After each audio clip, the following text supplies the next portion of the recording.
Ben from Snowy's here, folks. In front of me is the companion 75-litre lithium rechargeable fridge freezer. This is an ultimately portable dual zone fridge freezer that you can unplug completely from your vehicle or 240-volt power source to take into your campsite or in for a picnic. Now I'll start off on all the boring bits. So this guy weighs 30 kilos.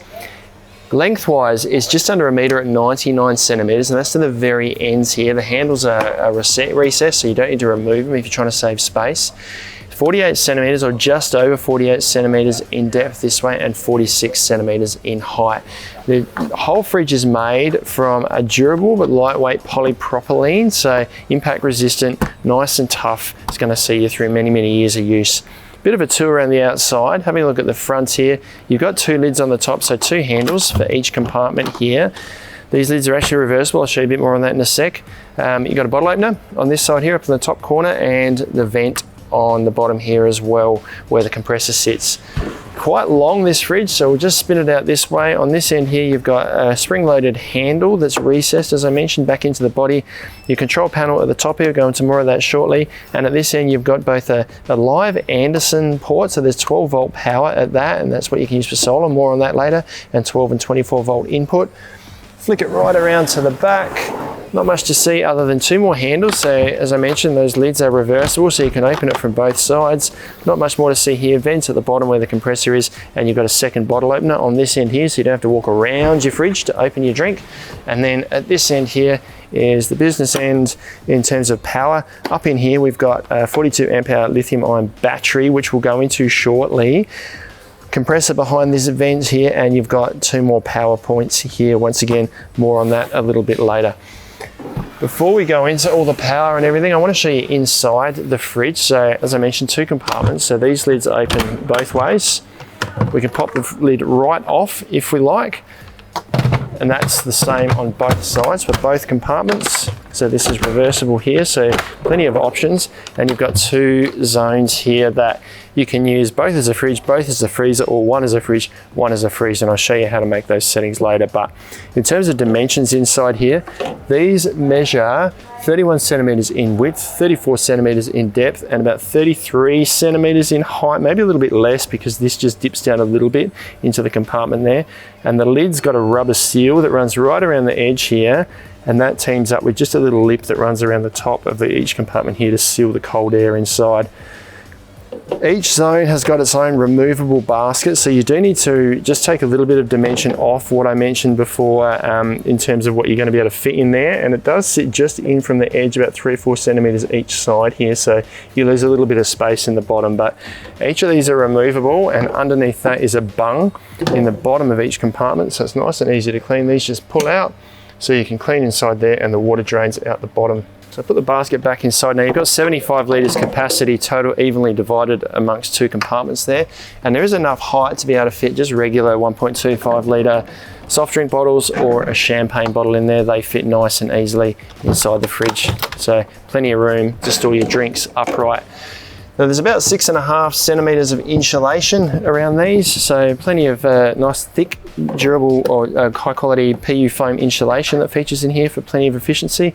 And you do have a couple of lights, so I'll just flick it on quickly to show. There's an LED light here and another one at the other end, so both compartments have their own LED light, so you can see what's going on inside the compartment when it's dark at night. Now I want to show you the control panel and how this all works at this end here, so we'll start by flicking it off. So this is the entire operation of the fridge happens from this end here. Now just below this point here, we can see the little USB symbol here. There are a couple of USB ports there, so we can charge or plug in devices to the fridge and charge from the internal battery from there. And then above that is all the control panels. So this button here turns it on. We flick that and the fridge immediately turns on. Now at the moment, this is being charged by the internal battery, which is a bit flat at the moment. If we have a look at what's going on here, we'll start in this middle bit here, which shows it's got a battery indicator. So that's actually telling us that the battery inside is about half charged. There's 11.3 volts going in. If we plug this into 240 or 12 volt power, that will jump up to sort of between 12 and 14 volts probably to show the voltage at the input of the cable to the fridge. Below and just to the left of that, there's a little H. Now this is the battery protection setting. So if we're running it from, say, a 12 volt battery in the car, or even the battery inside, we can set it to cut out so that it doesn't flatten the battery too much. And to change that setting, we hold down on the settings button here for about 3 seconds, and that will then flash. We can see the H flashing there. If I now press the settings button over and over, it scrolls between H, L, M, and that's different cutout voltages for the battery inside. The user manual tells you what those cutout voltages are, so check the user manual to understand what's going on there. Let it flash until it stops, and that's now set. Next to that, there's a little thing that says Eco. Now there's an Eco mode and a Max mode for the compressor. If we press the settings button once, that Eco flashes. Press it again, it scrolls between Max and Eco. Max means the compressor is going to run harder, so it's going to cool the fridge down quicker. Eco means it's not running as hard, but we're going to get more life out of the battery. So let it flash. Once it stops flashing, it's then set on the Eco mode there.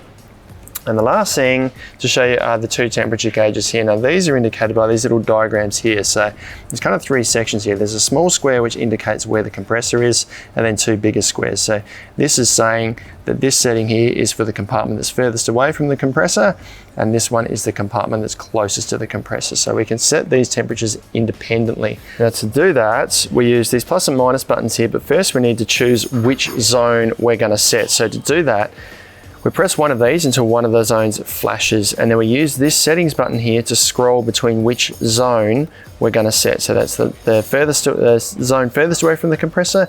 Press it again. Oops, I've pressed it too often, just wait for that. So I'll press it again until that flashes. Press the settings button. That's now going to change the temperature of the zone closest to the compressor, and I can just scroll between the 2. Now this will go between plus 90 and minus 20 degrees. So let's set, say, the zone furthest away from the compressor to minus 10. Press the settings zone. I'm going to set this one to 5. That's now showing the actual temperature inside the unit. So at the moment that's 20 degrees Celsius. That's flashed and gone back to the actual temperature inside. So it's set at 5, but at the moment it's 19 inside. So relatively straightforward to operate this fridge from just the 4 buttons there, especially once you've had a bit of practice. Now I want to jump back up to the power end of the fridge here. Now everything powers a SECOP compressor here, or formerly Danfoss compressor inside here, and it's got an average current draw of around about 2 amps per hour. That's obviously very dependent on what you've got the zones set at inside the fridge here, but 2 amps is a good average to work by.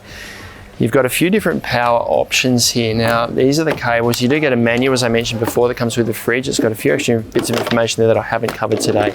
You get a 240 volt adapter, so this plugs into here.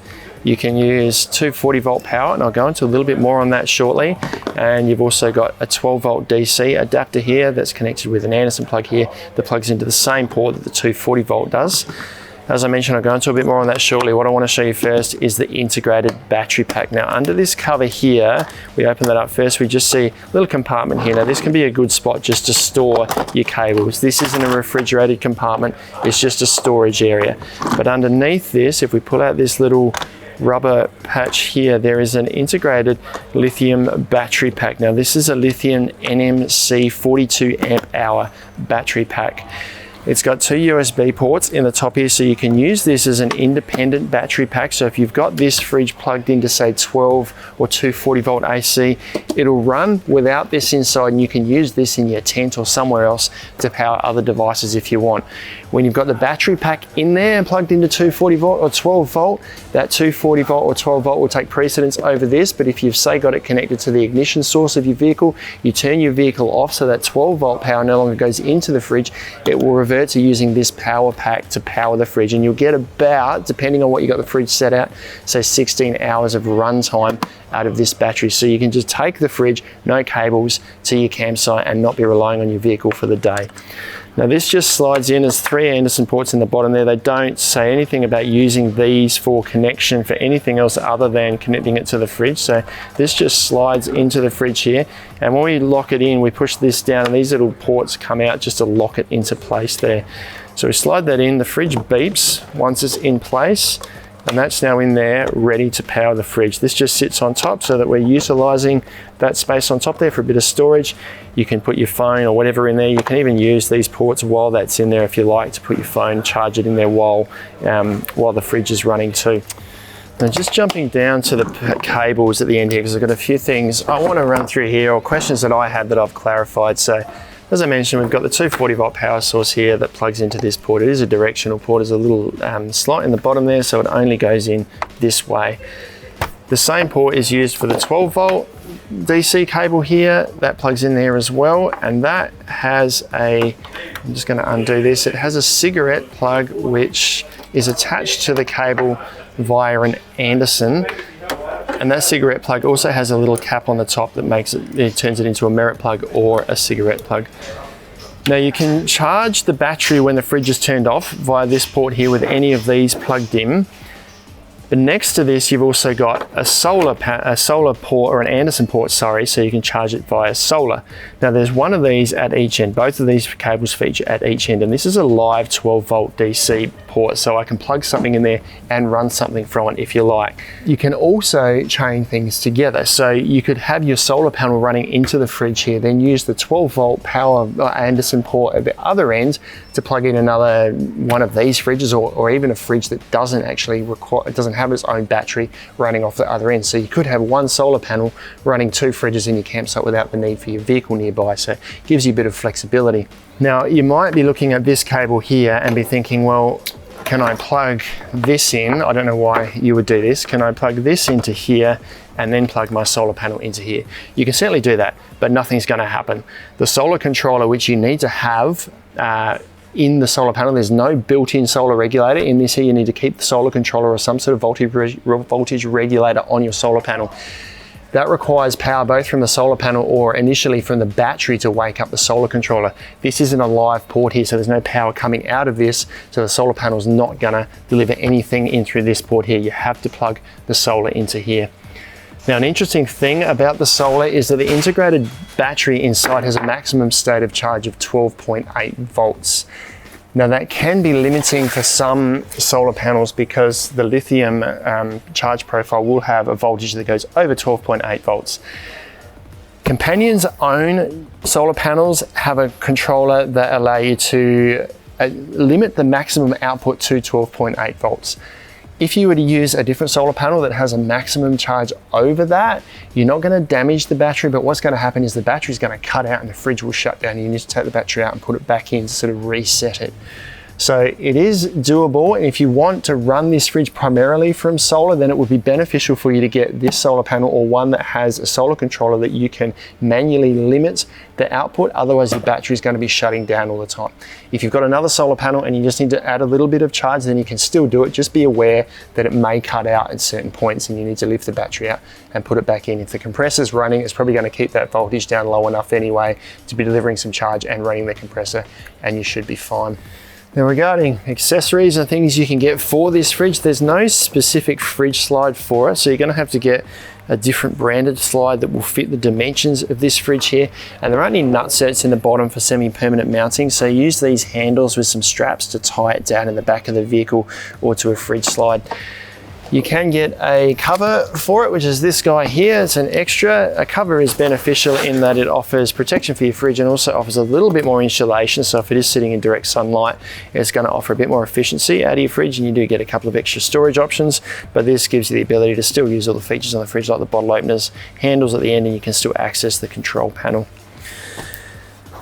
This fridge from Companion is really an ultimately flexible or portable option for both fridge and freezer options away from your vehicle or away from a 240 volt power source, and really is going to be the life of the party. If you turn up somewhere and you bring your whole fridge in, it's going to keep things colder than an ice box will without all the ice inside. So if you want that ultimately portable option, check out these Companion Lithium Rechargeable Fridge Freezers. This is the Dual Zone version. You can see them online at snowies.com.au, where you'll find them at our lowest prices every day. But if you do have any questions, let us know down in the comments below. Subscribe to our channel for all of our latest information, or check out some other Companion fridge products like these ones down here.